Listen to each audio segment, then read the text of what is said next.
जय हिंद। स्टडी सफर तक की इस एपिसोड पे आपका बहुत बहुत स्वागत है। और आज इस खास समय पे और एक अहम मुद्दे के ऊपर आपसे चर्चाएं कर रहे हैं। दरअसल 22 जनवरी को 2024 राम मंदिर का उद्घाटन होने वाला है।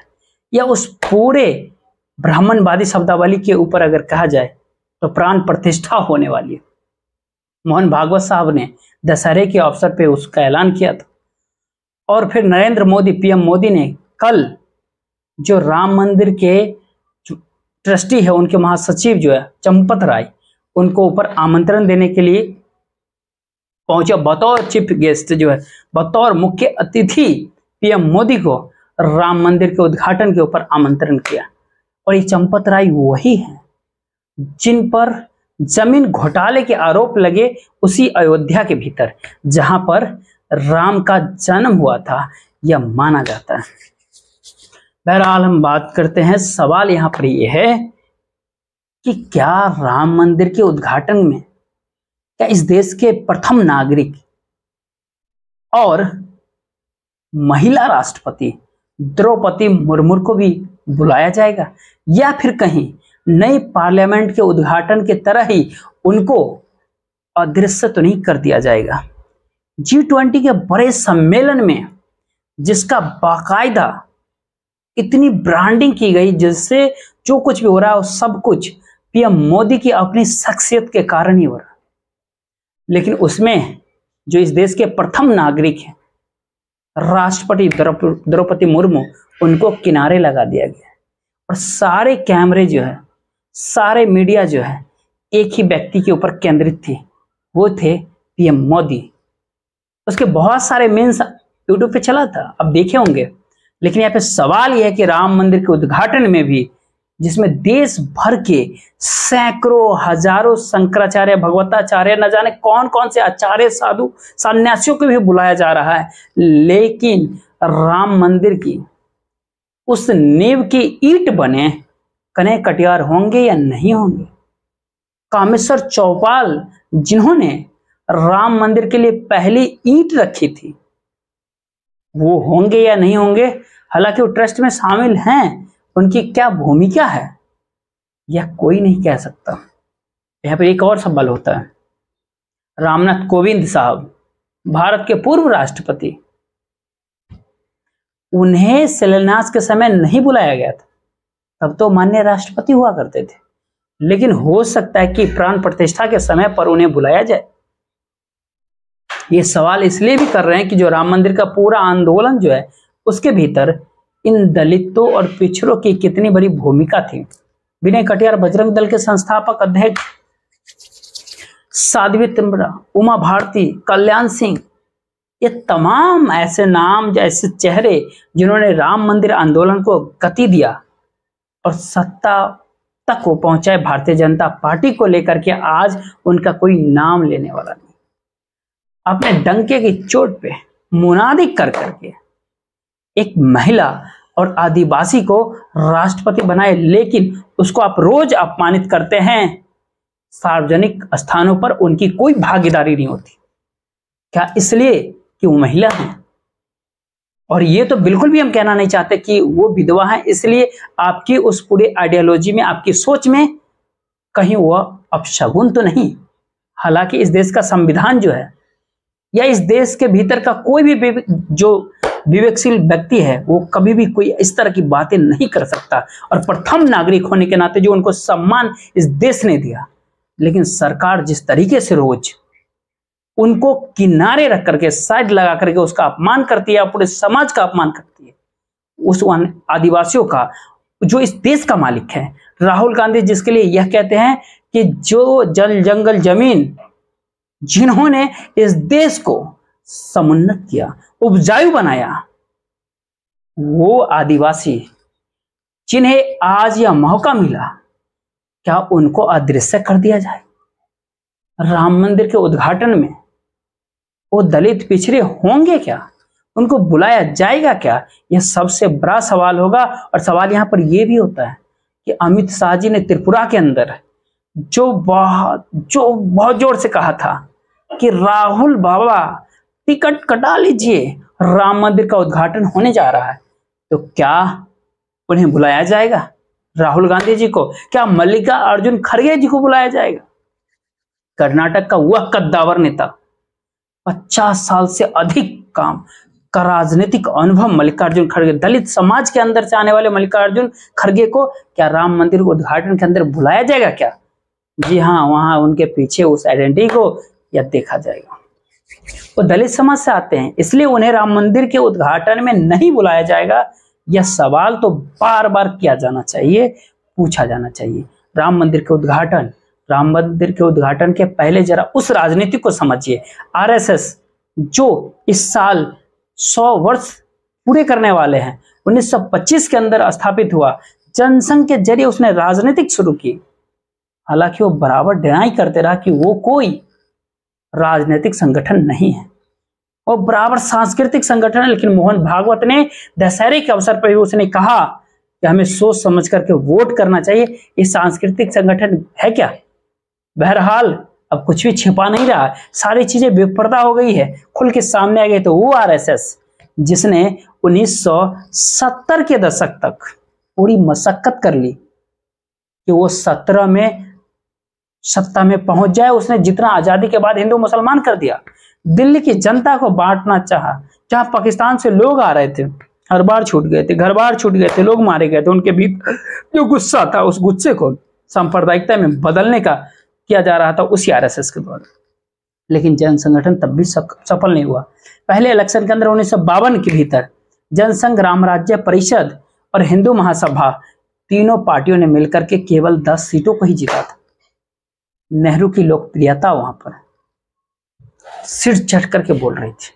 और नेहरू ने जब पंजाब से अपने चुनाव कैंपेन को शुरू किया था तो उसका भाषण जो है, और 2 भाषण बराबर हर रैली में हुआ करता था कि हम किस देश का निर्माण करने जा रहे हैं।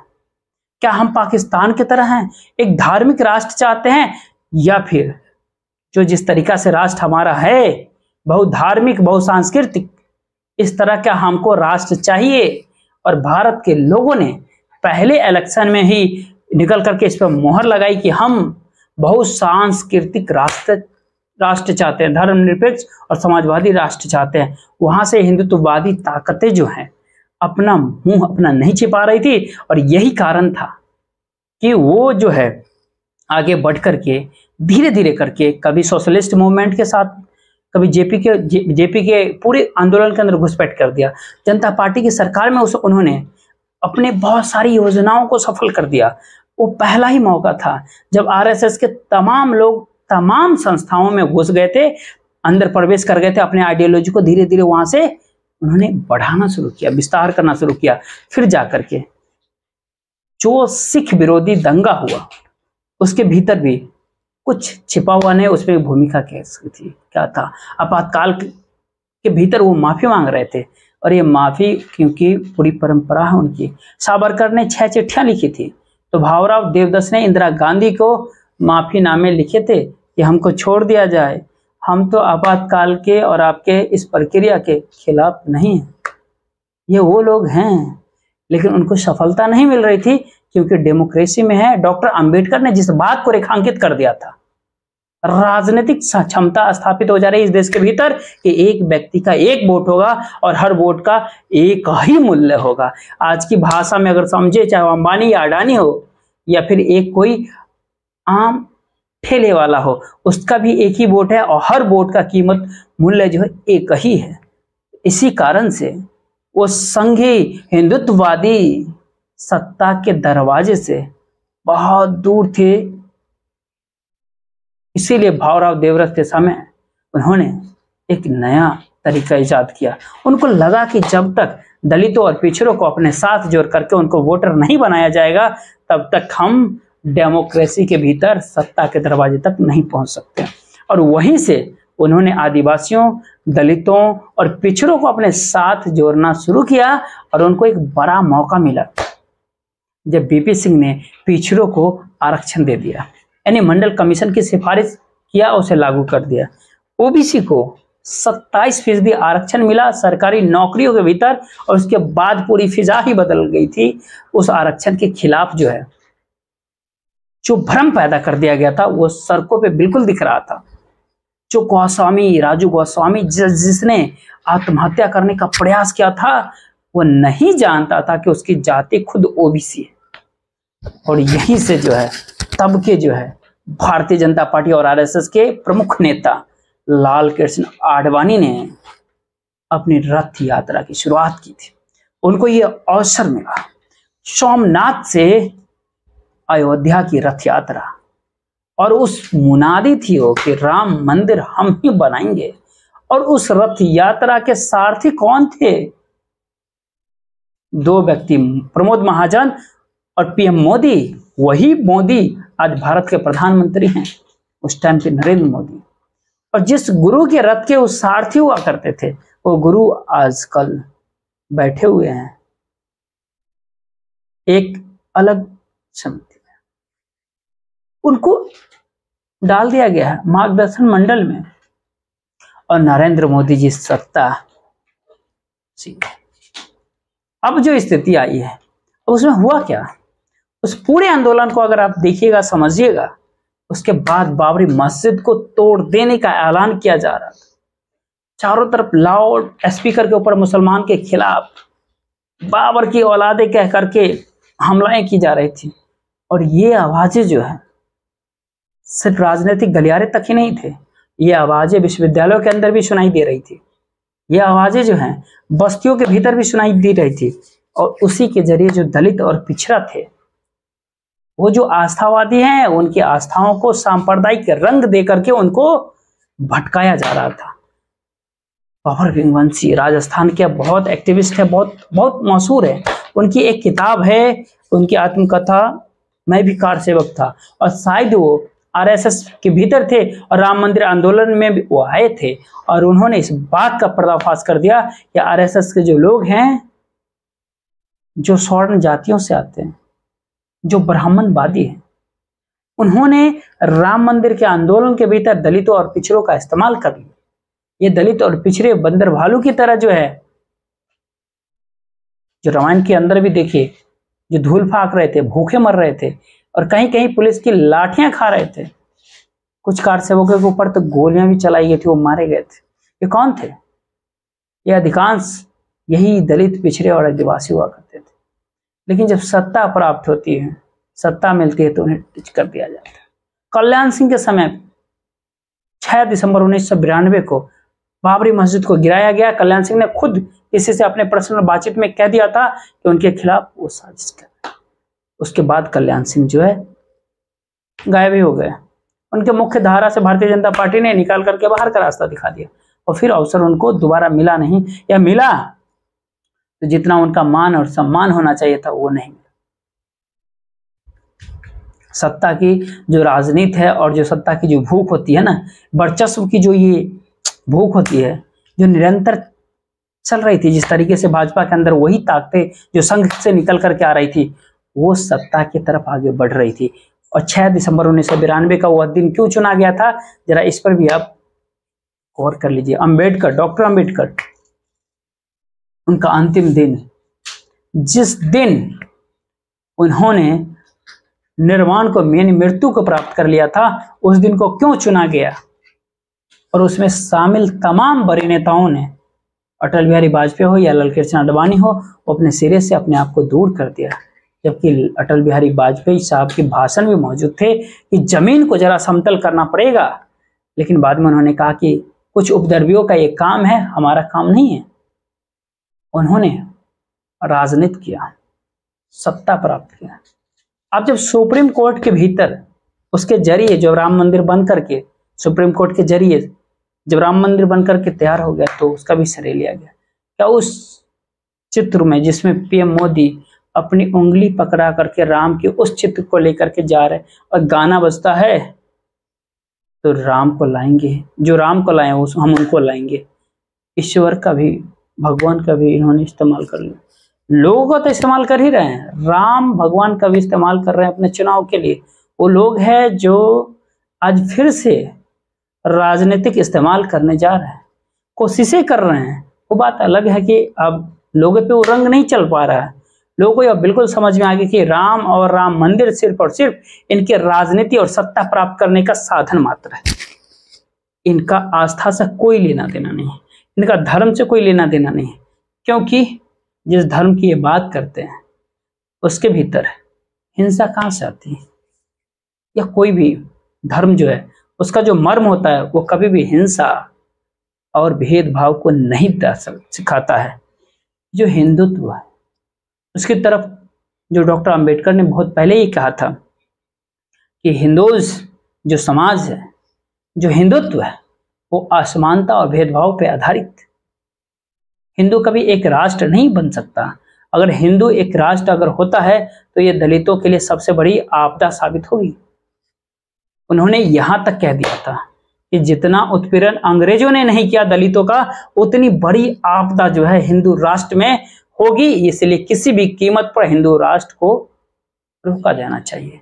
यही वजह है कि डॉक्टर अंबेडकर ने 1956 के अंदर वो बुद्धिज्म को स्वीकार किया और ये वो संकेत था उन दलित वंचित जातियों के लिए कि ये हिंदुत्व जो है इसका मुकाबला जो है इसी के जरिए होगा।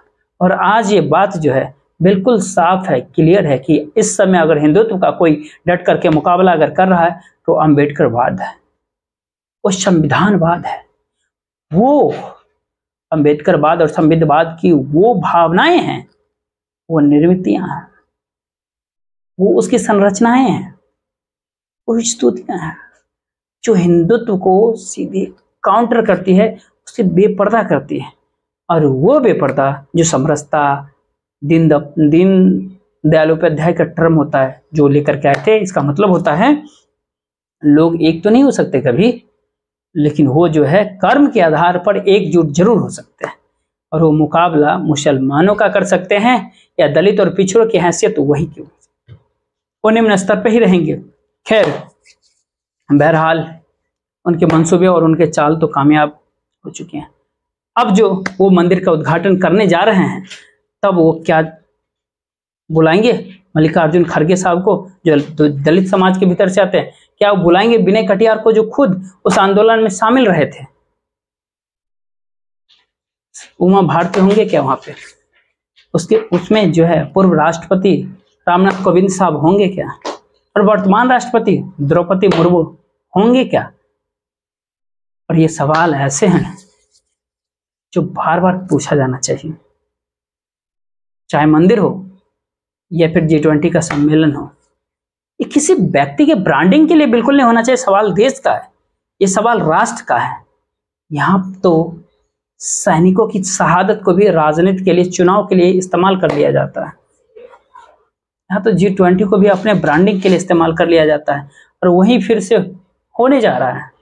लेकिन जो हिंदुत्व है उस हिंदुत्व में कितनी जगह है आदिवासियों, दलितों और पिछड़ों की होगी?